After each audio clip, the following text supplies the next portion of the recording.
नमस्कार, गुवाहाटी छत्तीसगढ़ देख रहे हैं आप और मैं हूं आपके साथ खुशी व्यास। करप्शन, रिएक्शन और इस पर हो रही सियासत, कुल मिलाकर देखा जाए तो छत्तीसगढ़ की सियासत में करप्शन हमेशा से ही एक बड़ा मुद्दा रहा है। एक बार फिर से सत्ता पक्ष और विपक्ष इसी मुद्दे को लेकर आमने सामने आ चुके हैं। कांग्रेस सरकार के कार्यकाल में हुए कथित शराब घोटाले की जांच का दायरा जो है बढ़ता जा रहा है। पहले पूर्व आबकारी मंत्री कवासी लखमा इसके दायरे में आ चुके हैं। आपको बता दें कि लखमा के घर पड़ी ईडी की रेड में उनके इस घोटाले में शामिल होने के ठोस सबूत भी मिलने का अब दावा किया जा रहा है। ईडी ने उनसे करीब 7 घंटे की कड़ी पूछताछ की है। लखमा ने इस दौरान इमोशनल कार्ड भी खेला। लखमा ने कहा कि एक गरीब और निर्दोष आदमी को परेशान किया जा रहा है। जो परेशान कर रहा है ऊपर वाला उसे छोड़ेगा नहीं। सरकार जानबूझकर फंसाने का काम कर रही है। जब तक सांस रहेगी वो बस्तर की आवाज उठाते रहेंगे। कांग्रेस भी लखमा के खिलाफ राजनीतिक साजिश के आरोप लगा रही है तो भाजपा कह रही है कि जब कवासी लखमा ने कुछ गलत ही नहीं किया है तो आखिर डर कैसा। कुल मिलाकर देखा जाए करप्शन को लेकर एक बार फिर से सत्ता पक्ष विपक्ष आमने सामने है। सियासत की गूंज छत्तीसगढ़ में सुनाई दे रही है और इसी को लेकर आज हम चर्चा करेंगे, लेकिन उससे पहले कुछ राजनीतिक प्रतिक्रियाएं सुन लेते हैं।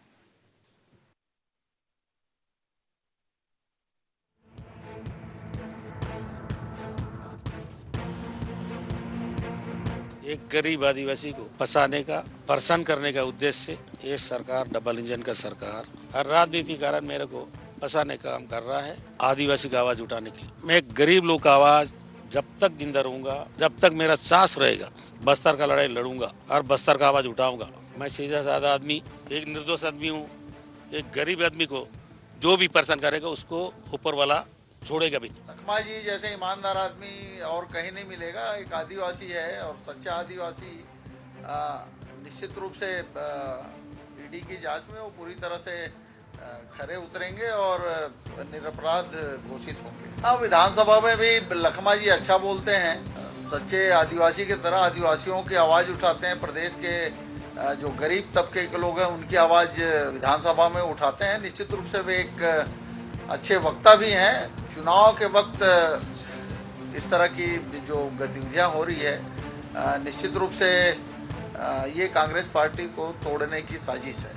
केंद्रीय जांच एजेंसियां हैं, जो भी स्थिति है ईडी की जानकारी, जो जानकारी चाहिए, चाहे कोई छोटा आदमी हो बड़ा आदमी हो, जांच एजेंसियों को जो जांच के तथ्य हैं वो स्पष्ट रूप से बताना चाहिए। इसमें भावनात्मक बातें करने से या किसी बात को कहने से विषय नहीं बनेगा। आपको ईडी ने पूछताछ के लिए बुलाया है, जिसे भी बुलाए, जांच एजेंसियां हैं, जांच में सहयोग करें। लखमा जी, आप निर्दोष हैं तो आप उस तरह की बात रखें। ईडी सभी बातों पर विचार करेगी और निश्चित रूप से ईडी को आपको सहयोग करना चाहिए। तो तमाम राजनीतिक प्रतिक्रिया आपने सुनी। विपक्ष और सरकार आमने सामने एक बार फिर से नजर आ रही है और मुद्दा है करप्शन का, मुद्दा है शराब घोटाले का, मुद्दा है कवासी लखमा का। इसी को लेकर आज हम चर्चा करेंगे। उसके पहले खास मेहमान हमारे साथ जुड़ चुके हैं। सबसे पहले आपका परिचय करवा देती हूँ। हमारे साथ बीजेपी प्रवक्ता निशिकांत पांडे जी जुड़ चुके हैं, कांग्रेस प्रवक्ता रवि ग्वालानी जी जुड़ चुके हैं और इसी के साथ वरिष्ठ पत्रकार मनीष वोरा जी भी हमारे साथ जुड़ चुके हैं। आप तीनों मेहमानों का बहुत बहुत स्वागत है। चर्चा की शुरुआत से पहले एक बार नजर डाल लेते हैं गौर पॉइंट्स की ओर।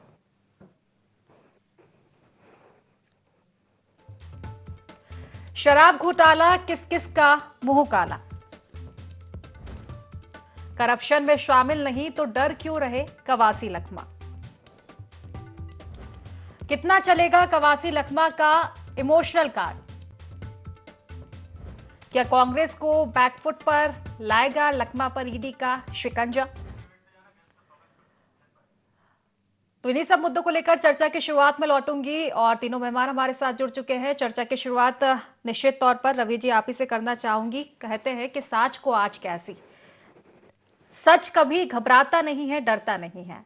ठीक है, ईडी की पूछताछ हुई है लखमा जी से और उनके घर पे छापेमार कार्रवाई हुई है, लेकिन जिस तरह से लखमा जी का कहना है, पहले कुछ बयानबाजी देते वो नजर आते हैं कि मैं अनपढ़ था, अधिकारियों ने मुझसे जहां साइन करवाया वहां मैं करता गया। एक बात। दूसरी बात, इस बार कुछ अलग उनका अंदाज नजर आ रहा है। अब इस बार वो सरकार पर आरोप लगा रहे हैं, बीजेपी पर आरोप लगा रहे हैं कि ये मुझे फंसाने की साजिश है, क्योंकि चुनाव सामने आ रहे हैं तो ये मुझे फंसाने की साजिश है, बदनाम करने की साजिश है। तो अगर सांच है तो आज कैसी। देखिए खुशी जी, आज के समय में अगर हमारे देश में एक नौकरी अगर बोलूंगा मैं बन गई है तो वो बन गई है एनफोर्समेंट डायरेक्टरेट। 5 वर्ष और ये लोग अभी तक जांच ही कर रहे हैं। हर बार इनको लगता है कि किसी को पकड़ना है, चले जाते हैं, जांच कर लेते हैं, फिर लगता है अरे नहीं नहीं इसमें तो कोई कमी रह गई है, दूसरे के पास चलो, उसको फिर रेड मार देते हैं। 5 वर्ष तक के एनफोर्समेंट डायरेक्टरेट पता नहीं लगा पाई कि एक्चुअली प्रॉब्लम क्या है।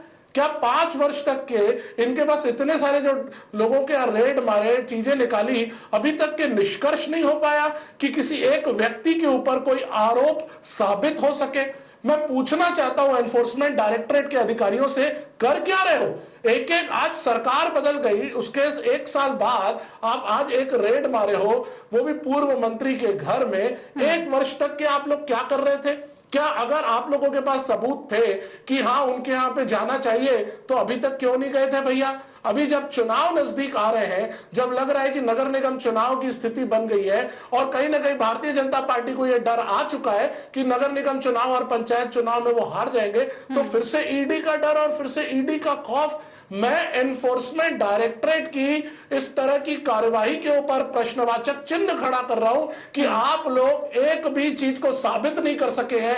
एक भी चीज अभी कोर्ट में प्रूव नहीं हुई है कि एक अपराध व्यक्ति बता दे जिसके खिलाफ इनका अपराध साबित हुआ हो और ये कह दे कि हाँ ये अपराध साबित हो चुका है, उसके बेसिस पर हम ये कार्यवाही कर रहे हैं। न कोई अपराध छत्तीसगढ़ में साबित हुआ, न कोई अपराध झारखंड में साबित हुआ और ना ही कोई अभी तक के अपराध दिल्ली में साबित हुआ। सिर्फ जांच जांच जांच। मैं पूछना चाहता हूं केंद्रीय एजेंसी से कि आप लोग जांच में कर क्या रहे हो? और अगर अभी तक के आपके पास कोई प्रॉपर एविडेंस निकला है तो कोर्ट उसके ऊपर आप लोगों के फेवर में फैसले क्यों नहीं दे रही है? जब मामला हाई कोर्ट में जाता है बरी हो जाते हैं, जब मामला सुप्रीम कोर्ट में जाता है तो सारे लोगों के खिलाफ जो पॉइंट है वो निराधार साबित हो जाते हैं। तो आप एक बात समझिए खुशी जी, हमें किसी भी प्रकार की इनकी कार्यवाही के ऊपर कोई प्रॉब्लम नहीं है, लेकिन इन लोग जिस तरीके से कार्यवाहियां कर रहे हैं, जो तरीका अपनाया जा रहा है, सिर्फ कार्यवाही कार्यवाही कार्यवाही, और मीडिया में उनके खिलाफ न जाने कितनी प्रकार की भारतीय जनता पार्टी बयानबाजी कर रही है, इस बात से तकलीफ है। मैं तो एनफोर्समेंट डायरेक्टरेट के ऊपर प्रश्नवाचक चिन्ह खड़ा करता हूं। ठीक है, जवाब ले लेती हूँ निशिकांत जी से। निशिकांत जी, ठीक है कार्रवाई तो की जा रही है, लेकिन हमेशा की तरह सवाल टाइमिंग पर ही उठता है कि चुनाव आते हैं और कार्रवाइयां शुरू हो जाती है। अब तो साजिश का आरोप लगा रहे हैं कांग्रेस की ओर से, साफ तौर पर आरोप है कि चुनाव आ गए हैं इसलिए बदनाम करने की पूरी साजिश है। खुशी जी, आपको, रवि गोवलानी जी को और मनीष बोरा जी को संध्या जवाब। देखिए, ये आरोप कोई हम पे नए नहीं लग रहे। विधानसभा के पूर्व भी यही आरोप लगा रहे थे, लोकसभा के पूर्व यही आरोप लगा रहे, अभी भी यही लगा रहे। विषय क्या है? जो कांग्रेस पार्टी शराबबंदी के नाम से प्रदेश में सत्ता में आई थी, वो कांग्रेस पार्टी आज आबकारी के लाभकारी मंत्री जिन्होंने खुद स्वीकृति दी, खुशी जी आपने इसको कोट भी किया कि मैं अनपढ़ आदमी हूं, अधिकारी जहां बोलते गए हस्ताक्षर करते गए, ये उनकी स्वीकृति है कि भ्रष्टाचार हुआ है। वो कितने सम्मिलित है नहीं है वो अलग विषय है, लेकिन इसके कॉन्टेक्स्ट में पहले से कर्मचारी, अधिकारी और व्यापारी तीनों जेल में है और उसी के लाभकारी थे कवासी लखमा जी। तो उस कारण ऐसी स्थिति निर्मित हुई है और जांच होनी चाहिए, क्योंकि हमने 2023 में विधानसभा के पूर्व प्रदेश की जनता से वायदा किया था कि मोदी जी की गारंटी के रूप में 0 टॉलरेंस भ्रष्टाचार की नीति लेके चलेंगे और जिन्होंने भी प्रदेश के संसाधन को लूट के इस प्रकार बंदर बाट किया है उन पर कार्रवाई होगी। 5 साल खुशी जी लगातार आपने देखा होगा, शराब से लेके, कोयला से लेके, डीएमएफ से लेके, महादेव एफ से लेके राशन तक में सिर्फ भ्रष्टाचार का ही बोलबाला रहा। 10 जनपद के एटीएम के रूप में भूपेश दाऊ 40% पे काम कर रहे थे, ये सर्वविदित था। इस कारण प्रदेश की जनता ने इनको उखाड़ के फेंक दिया। लेकिन जो आज कवासी लखमा के बचाव में कांग्रेस पार्टी खड़ी हो रही है या रवि गोवलानी जी स्टेटमेंट दे रहे हैं, तो पहले उनको कवासी के स्टेटमेंट को आपको कोड करना पड़ेगा, डिकोड करना चाहिए कि मैं अनपढ़ हूं, अधिकारियों ने हस्ताक्षर कराया, मुझे जानकारी नहीं थी। लेकिन जो एक प्रदेश में एक संवाद चल रहा था कि कवासी लखमा जी किराए के 2 करोड़ रुपए किराए के मंत्री थे महीने के, बाकी सारी चीजें सीएम सचिवालय से चल रही थी, तो क्या उसी ओर इशारा कवासी लखमा जी का है? क्योंकि सिर्फ त्रिपाठी इतने बड़े सिंडिकेट को नहीं चला सकता, ये तय बात है। और प्रदेश में जितने लोग जेल में हैं, आज देखिए कई आईएएस अधिकारी जेल में, व्यापारी जेल में, उनको बेल नहीं मिल रहा है। तो क्या हमारे मित्र रवि गवलानी जी ये कहना चाहते हैं कि जो हमारा न्यायालय भी है वो भी बायस है? ईडी के जांच पे या संवैधानिक संस्थानों पे सवाल उठाने से पहले आपको ये तो तय करना पड़ेगा कि यही मोहन मरकाम जी आपके पीसीसी चीफ हुआ करते थे, वो उन्होंने ही सवाल उठाया था विधानसभा के अंदर डीएमएफ का बंदर बाट को लेके। उसी डीएमएफ में तत्कालीन कलेक्टर, तत्कालीन व्यापारी सारे जेल में है। क्या कारण रहा होगा?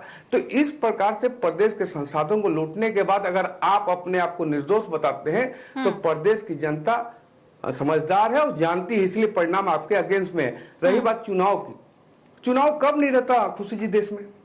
देश के हर कोने में कहीं ना कहीं चुनाव रहता है। आपको याद होगा खुशी जी, कांग्रेस का यहाँ अधिवेशन हुआ था रायपुर में, उसी समय ईडी का छापा पड़ा था। तीनों ने कहा कि अधिवेशन से घबरा के भारतीय जनता पार्टी ने ईडी को भेज दिया। हिमाचल में चुनाव तो यहाँ छापा पड़ा, बोलते हैं कि हिमाचल के चुनाव से डर गया। तो कब तक आप इसका बचाव ले सकते हैं? कानून पे भरोसा रखिए, न्यायालय पे भरोसा रखिए। लोगों को जेल में बेल नहीं मिल रहा, उसका क्या कारण है इसका आपको आकलन करना चाहिए। अगर आकलन नहीं कर पा रहे हैं तो गलत बयानबाजी करके प्रदेश की जनता को गुमराह करने की कोशिश मत कीजिए। जवाब ले लेती हूँ रवि जी से। रवि जी, बार बार टाइमिंग पर सवाल के साजिश रची जा रही है क्योंकि चुनाव सामने आ रहे हैं, लेकिन ये मुद्दा तो आज का नहीं है, जांच तो इसके पहले से चल रही थी ना। ऐसा तो है नहीं कि अभी अभी उठा है, या चुनाव आते से ही कार्रवाई शुरू की गई। इस मामले में पहले से कोई अब देखा जाए तो कोई सनसनी नहीं थी, कोई चर्चा नहीं थी इस मामले को लेकर। दूसरी चीज, जांच एजेंसियों पर आप सवाल उठाते हैं। एक और जहां डीएमएफ की बात आती है तब आप ही कहते हैं कि सीबीआई की जांच होनी चाहिए। सही बात कह रहे हैं बीजेपी वाले, जांच होनी चाहिए। एक और जांच एजेंसियों पर आप भरोसा जताते हैं, दूसरी ओर अगर ईडी की बात होती है तो फिर आप जांच एजेंसियों पर सवाल उठाते हैं। ये दो रुख कैसा? देखिए खुशी जी, आज जांच एजेंसियों के ऊपर अगर प्रश्नवाचक चिन्ह खड़ा हो रहा है तो क्यों हो रहा है, आप उसको विस्तार से समझिए। 5 वर्ष हो गए हैं इनकी रेड्स को शुरू हुए और अभी तक के कोई भी चीज कंक्लूसिव नहीं हो पाई है। 5 वर्ष का समय इनको लग गया। क्या अभी तक के कोई भी एक ऐसा एविडेंस नहीं निकल पाया है जो कोर्ट में यह साबित कर सके कि हाँ इसके बेसिस में एक व्यक्ति अपराधी है? मैं पूछना चाह रहा हूं कि अगर कोई एविडेंस नहीं है, अगर 3-3 वर्षों से हमारे लोग जो है या कोई भी व्यक्ति अगर जेल में बंद है तो आखिर पूछा क्यों नहीं जाएगा? आप देखिए कि अगर दिल्ली की बात करेंगे तो वहां उप मुख्यमंत्री वो बाहर निकल के आए। अल्टीमेटली कोर्ट ने क्या बोला कि अभी तक के कोई भी चीज इनके खिलाफ आ नहीं पाई है। और झारखंड में पूर्व मुख्यमंत्री, कोर्ट ने, हाई कोर्ट ने तो उनको बाइज्जत बरी कर दिया कि मामला ही नहीं बनता है। आप मुझे बताइए कि प्रश्नवाचक चिन्ह क्यों नहीं खड़ा होगा? और जहां तक आप बात कर रहे हैं टाइमिंग की, तो आप मुझे यह बताइए, 1 वर्ष जब पिछली सरकार इनकी बनी उसके बाद से आज 1 वर्ष का समय हो चुका है। क्या 1 वर्ष तक के जांच एजेंसी को कुछ भी ऐसा नहीं मिला कि नगरीय निकाय चुनाव तक के आ गए वो और इसी समय इस तरह की रेड मार रहे हैं? क्यों नहीं हम प्रश्नवाचक चिन्ह खड़ा करेंगे कि जब हिमाचल में चुनाव होता है तो ईडी काम लेकिन मुझे लगता है जो रिजल्ट रहे हैं पिछले चुनावों के, विधानसभा देख ले, लोकसभा देख ले, उसके बाद दक्षिण में आप जिस तरह से आए थे सामने, जो बीजेपी के पक्ष में नतीजे आए, बीजेपी तो कॉन्फिडेंस में है, क्यों डराना चाहेगी, क्यों बदनाम करना चाहेगी? देखिए आप एक बात समझिएगा, उपचुनाव अलग चीज होती है और उसके बाद नगर निगम और पंचायत के चुनाव अलग चीज होती है। आज देखिए सारे चुनाव खसक गए हैं। अभी तक के तो ये चुनाव हो जाने चाहिए थे, लेकिन सरकार अभी तक के डेट डिक्लेयर नहीं कर पाई है कि वो कब करने वाली है। मैं पूछना चाहता हूं, देरी क्यों कर रहे हो? अगर आपको लगता है कि आप बिल्कुल जीत रहे हो, आपके कॉन्फिडेंस है इतना, तो चुनाव करवाइए ना। आप कभी बोलते हो फरवरी में होगा, कभी सुनने को आता है अप्रैल में होगा, कभी सुनने को आता है और आगे खसकेगा। कभी पहले कहते हैं महापौर का आरक्षण जो है उसके रोस्टर 27 तारीख को होगा, फिर अचानक नोटिफिकेशन आ जाता है 7 तारीख को होगा। तो क्वेश्चन मार्क तो है खुशी जी। और एक बात और मैं कहना चाहूंगा कि अभी हमारे प्रवक्ता भाई कह रहे थे कि त्रिपाठी जी अकेले नहीं कर सकते सिंडिकेट को। लगता है इनको पूरा सिंडिकेट कैसे चलता है पूरी जानकारी है, तो इन्हीं से पूछ लीजिए सिंडिकेट कैसे काम करता है और इनके समय में किस सिंडिकेट किस तरीके से काम करता था, शायद इनको बेहतर जानकारी है। ठीक है, जवाब लूंगी मैं निशिकांत जी से। उससे पहले मनीष जी से प्रतिक्रिया लेना चाहूंगी। मनीष जी, देखिए करप्शन पर किचकिच जो हो रही है, हालांकि ये पहली दफा भी नहीं है, कई सारे ऐसे मुद्दे में हर बार वैसे चर्चा में जिक्र करती हूँ कि जिन मुद्दों को जब कांग्रेस की सरकार थी, विपक्ष में बीजेपी थी, कई ऐसे मुद्दे हैं जो तब भी उठ रहे थे। सत्ता पलट हुआ, ठीक है, जनता ने बीजेपी को मौका दिया, लेकिन बदला क्या है कि बदला ये है कि अब आरोप दूसरी ओर से लगाए जा रहे हैं। डिफेंस में कोई और है।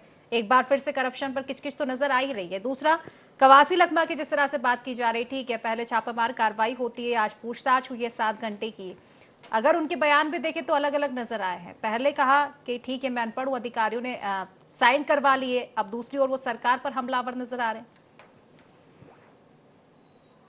देखिए, दो चीजें हैं इसमें। सबसे पहली बात ये कि कवासी लखमा को लेकर के जो आपने सवाल किया कि उनके बयान अलग अलग आ रहे हैं। हाँ।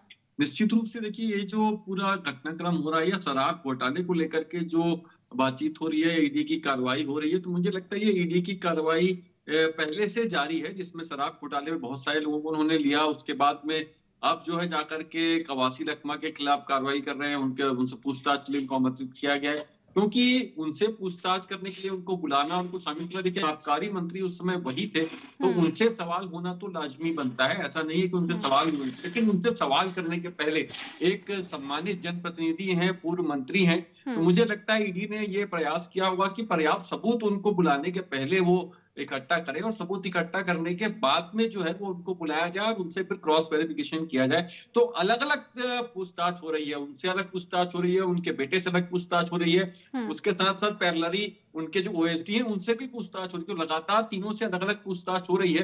तो कहीं ना कहीं कुछ ऐसे सबूत निश्चित रूप से मिलेंगे, क्योंकि ईडी एक राष्ट्रीय एजेंसी है और उसके ऊपर सवालिया निशान खड़े करना विपक्ष का काम है, वो कर भी रहा है।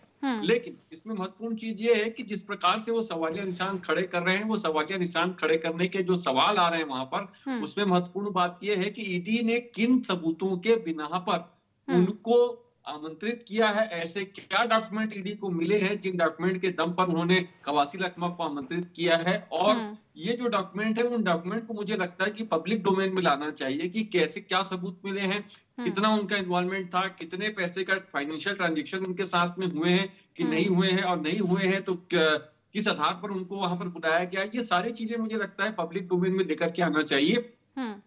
कांग्रेस लगातार जो है, ईडी हो चाहे सीबीआई हो, इस प्रकार की एजेंसियों पर लगातार सवाल खड़े चली आ रही है। तो इन सवालों के जवाब में मुझे लगता है सीधे तौर पे ये करना चाहिए कि जो भी डॉक्यूमेंट्स आ रहे हैं, जो सबूत आ रहे हैं, उन सबूतों को पब्लिक डोमेन में लेकर के आए और वो जनता के सामने रखें कि भाई ये हमको सबूत मिले हैं, यहाँ पर जैसे बाकी चीजों में भी मिला है। शराब घोटाला नहीं हुआ है ये तो कतई नहीं कहा जा सकता, क्योंकि जितनी बड़ी संख्या में हॉलोमार्क के लेबल्स वगैरह जब्त हुए हैं, वो सारी चीजें हुई, तो कहीं ना कहीं कुछ तो ऐसा हुआ है जो न्याय संगत नहीं था। तो इससे तो इनकार नहीं किया जा सकता। लेकिन हाँ, इसके साथ ये चीज जरूर है कि समय जो होता है, समय को लेकर के कांग्रेस सवाल उठाती है कि चुनाव के पहले ये कार्रवाइयां क्यों होती है, और भी जो तमाम तरीके के सवाल उठाते हैं, कांग्रेसियों पर ही कार्रवाई क्यों होती है। मुझे लगता है इन सारी चीजों को पब्लिक डोमेन में ला करके और जनता के सामने रखा जाना चाहिए, जिससे सच जो है वो जनता के सामने आए। कितना इन्वॉल्वमेंट उन लोगों का है, वो कितने की हद तक दोषी, क्योंकि देखिए जिस प्रकार से जांच चल रही है, उस जांच में लगातार, जैसे भाजपा कह रही थी कि इसमें पूर्व मुख्यमंत्री भूपेश बघेल जो है,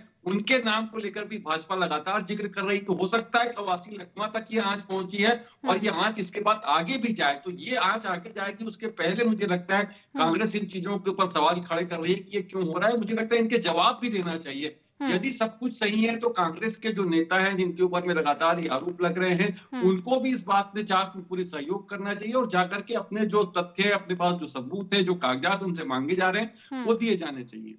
निश्चित ही। निशिकांत जी, देखिए, अगर किसी भी प्रकार का संशय हो तो उसको दूर किया जाए। अभी मैं रवि जी की बात पे आऊंगी। जांच एजेंसियों को लेकर आप जिस तरह से कह रहे थे, ईवीएम को लेकर भी यही बात कही जाती है कि ईवीएम से जितना कांग्रेस सवाल उठाती है, उतना ही बैलेट पेपर से आप भागते हुए नजर आते हैं। अगर संशय है तो दूर किया जाए। दूसरा, जांच एजेंसियों की बात आएगी तो देखिए, बात उठी है तो दूर तक तो जाएगी। मनीष सिसोदिया जी की भी बात आएगी कि पहले जेल भेजना, फिर मनी ट्रेल की बात कही जानी है। तो तमाम तरह की चीजें हैं। अगर जांच में कुछ भी निकलकर सामने आ रहा है, जिस तरह से मनीष जी भी जिक्र कर रहे थे, संशय है तो स्पष्ट कीजिए। देखिए, संशय कहाँ नहीं है कांग्रेस पार्टी को। न्यायालय पे संशय,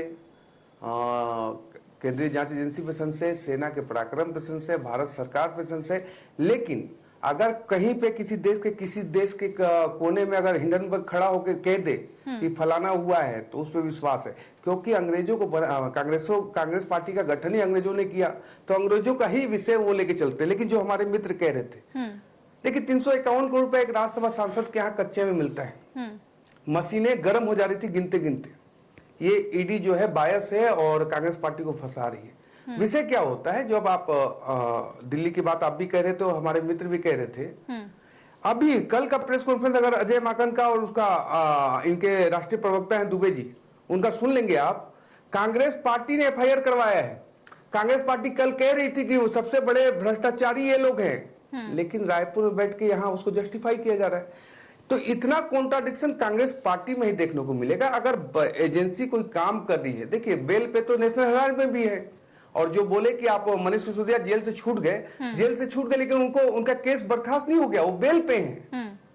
अरविंद केजरीवाल बेल पे हैं, सीएम की कुर्सी में बैठ नहीं पा रहे हैं। तो ये सारी चीजें वो जांच एजेंसियों को करनी है, न्यायालय ने ही तय किया है सब, तो उसको भी आप झुटलाने की कोशिश कर रहे हैं। विषय ये नहीं है जो आप रवि गोवलानी जी कह रहे थे सिंडिकेट कैसा होता है। AAA अनवर, अनिल टुडेजा और अरुणेश त्रिपाठी, इनके साथ Suryakant Tiwari and Saumya Chaurasia and company CM सचिवालय में बैठ के सिंडिकेट चला रहे थे। इसको बोलते सिंडिकेट, आपको जानकारी नहीं है, पूरे प्रदेश की जनता जानती है, मीडिया का हर व्यक्ति जानता है, और राजनीति की सूझबूझ रखने वाला हर व्यक्ति जानता है इस बात को कि किस तरह संगठित गिरोह ने प्रदेश के संसाधन को लूट के 10 जनपद के एटीएम के रूप में काम किया। आज भी आपको लगता है कि आपका भ्रष्टाचारियों के साथ खड़ा होना चाहते हैं, लेकिन जिसको ईडी ने तलब किया उसने स्वयं स्वीकृति दी कि हमने हस्ताक्षर किया है, भ्रष्टाचार हुआ है, लेकिन मैं अनपढ़ हूं। तो इस बात पे भी कांग्रेस पार्टी उनके साथ खड़ी है। लेकिन एक साल पहले इसमें, आज कवासी लखमा जी के प्रकरण में और पहले जो ईडी के छापे हुए उसमें क्या अंतर है खुशी जी, उसको आपको देखना पड़ेगा। बारीक सा संदेश है। पहले जब ईडी कार्रवाई करती थी तो पूरे ईडी के दफ्तर को घेर के 5-5 दिन, 10-10 दिन, 1-1 महीना पूरी कांग्रेस पार्टी धरना प्रदर्शन, सड़क जाम करके करती थी। आज एक भी कांग्रेसी, एक व्यक्ति ईडी के दफ्तर नहीं गया है। ये मौन स्वीकृति है कांग्रेस पार्टी की कि ये भ्रष्टाचार हुआ है। और मैं आपके माध्यम से कहना चाहता हूं, प्रदेश की जनता का एक एक पैसे का हिसाब और किताब हो के रहेगा, चाहे कोई कितना बड़ा व्यक्ति हो। और ऐसे आप किसी को समर्थन दे सकते हैं या संरक्षण कर सकते हैं, लेकिन भ्रष्टाचार देश के जड़ में जिस तरह से आपने घुसाया, यही सबसे बड़ा अभिश्राप है इस पूरे देश का। चाहे आप जीप घोटाला से लेके यहां तक आएंगे नेशनल हेराल्ड तक, चाहे छत्तीसगढ़ में शराब, कोयला, राशन, महादेव, सारे घोटाले की जननी जो कांग्रेस पार्टी है, आज अगर कहती है कि कवासी लखमा निर्दोष हैं, तो क्यों नहीं उनके साथ खड़ी होती है? क्यों पहले खड़े होते थे जब एजाज ढेबर को गिरफ्तार ने ईडी ने बुलाया था, आप लोग क्यों वहां धरना प्रदर्शन कर रहे थे? क्यों? क्योंकि वो सिंडिकेट का हिस्सा था। अभी दादी को आप लोग अकेला छोड़ रहे, इसका मतलब ये है कि दादी को ये लोग जानबूझ के छोड़ रहे हैं। उनको मालूम है भ्रष्टाचारियों, मतलब भ्रष्टाचार का जो सिंडिकेट सीएम सचिवालय चला गया, उसकी आंच वहां मत पहुंच जाए, इसलिए छोड़ा जा रहा है कवासी लखमा को। और कवासी लखमा ने शानदार स्टेटमेंट दिया है। ये आंच भूपेश दाऊ तक जा सकती है, तो ये उनके स्टेटमेंट से पता चलता है। लेकिन भ्रष्टाचारियों को छोड़ा नहीं जाएगा, बख्शा नहीं जाएगा। जी रवि जी, निशिकांत जी का जवाब, और इसके साथ ये भी कि क्या विक्टिम कार्ड खेलना बेहतर होगा इस सिचुएशन में, क्योंकि गरीब हो या आदिवासी हो, लेकिन अगर अपराध होगा तो कार्रवाई तो होगी। ये स्पष्ट नहीं है फिलहाल कि जांच घोटाले में वो शामिल थे या नहीं थे, लेकिन कार्रवाई जिस तरह से हो रही है, अगर सच है तो आप भी जांच का समर्थन कीजिए। जांच एजेंसियों पर उल्टा सवाल। देखिए खुशी जी, भ्रष्टाचार के ऊपर बात कर रहे हैं हमारे काबिल प्रवक्ता निशिकांत भाई। मैं आपको बता देना चाहता हूं कि आज अभी थोड़ी देर पहले की घटना है, एक पत्रकार जिसने रोड के ठेकेदार के ऊपर भ्रष्टाचार का आरोप लगाया था बस्तर क्षेत्र में, मुकेश चंद्राकर जी, उनकी हत्या हो गई है छत्तीसगढ़ में। और हमारे भारतीय जनता पार्टी के प्रवक्ता भाई कहते हैं कि भ्रष्टाचार कांग्रेस पार्टी में होता था। ये क्या बात कर रहे हो? एक पत्रकार, न्यूट्रल व्यक्ति जिसने एक भ्रष्टाचार का खुलासा किया, आज वो हमारे प्रदेश में नहीं है, उसको मार दिया जा रहा है और ये कह रहे हैं कि सारी व्यवस्थाएं हमने बिगाड़ी थी। मैं पूछना चाहता हूं कि आप लोग क्या कर रहे हो? आप लोगों के कार्यकाल के समय में तो हत्याएं हो जा रही है, वो भी पत्रकार भाइयों की। क्या ये विषय गंभीर नहीं है? और आप ये कहते हो कि कवासी लखमा ने जो है वो भ्रष्टाचार किया हुआ है, और आप सिंडिकेट से पता नहीं क्या क्या अपनी मन गढ़ंत कहानियां बना के जोड़ रहे हो। मैं पूछना चाहता हूं कि क्या एनफोर्समेंट डायरेक्टरेट ने क्या कोई भी ऑफिशियल इस तरह का स्टेटमेंट जारी किया है, जो अभी निशिकांत भाई बोल रहे थे कि इसने इस लिंक है, इसका इससे लिंक है, उसका उससे लिंक है? बिल्कुल नहीं। बल्कि अभी के समय में हमारे प्रदेश की कानून व्यवस्था पूरी तरीके से चरमरा चुकी है खुशी जी। एक पत्रकार की हत्या हो जा रही है, और वो भी कब, जब वो ठीक है, फिलहाल कानून व्यवस्था का मुद्दा नहीं है। देखिए, खुलासा कर रहा है। कानून तो व्यवस्था ये की बात मैं पूछना चाहता उठाती हूं भारतीय जनता हूँ। मुझे पार्टी से, लगता है ये कर मुद्दे क्या से रहे हो भटकाने आप वाली लोग? बात होगी। रवि जी, कानून व्यवस्था की फिलहाल बात है नहीं, मुद्दा दूसरा है। देखिए नहीं, क्यों नहीं है खुशी जी, मैं पूछना चाहता हूं, आज अगर ईडी की कार्यवाही के ऊपर बात हो रही है तो बात तो करप्शन की हो रही है ना। बात तो यही निकाल रही है ना भारतीय जनता पार्टी कि कांग्रेस के समय में करप्शन होता था। ये तो यही तथाकथित बातें कह रहे हैं। मैं तो पूछना बता ठीक है, रहा वो हूं तो तमाम आपको चीजें हम भी कि सुन रहे हैं कि न्यूट्रल सरकार कोई भी पत्रकार ये की रही हो, आज लेकिन हत्या हो करप्शन गई पर है। किस किस तो भारतीय हमेशा की जनता बात पार्टी रही है कर क्या छत्तीसगढ़ रही में। है? और फिलहाल भ्रष्टाचार देखिए, के ठीक मुद्दे है, नहीं समय है। की कमी है, इसलिए चर्चा को समाप्त करना पड़ेगा। आप तीनों मेहमानों का बहुत बहुत शुक्रिया इस चर्चा में जुड़ने के लिए। तो देखिए, एक बार फिर से करप्शन जांच और इसकी आंच छत्तीसगढ़ में फैली हुई है। आंच फैली हुई है, जमकर सियासत हो रही है। विपक्ष और सरकार एक बार फिर से आमने सामने है। कवासी लखमा से आज ईडी की पूछताछ हुई है, 7 घंटे की लंबी पूछताछ चली है। हालांकि अब देखने वाली बात होगी कि इस जांच की आंच और कितना छत्तीसगढ़ में फैलेगी। तो फिलहाल गुहार छत्तीसगढ़ में बस इतना ही। आप बने रहिए IND24 के साथ। नमस्कार।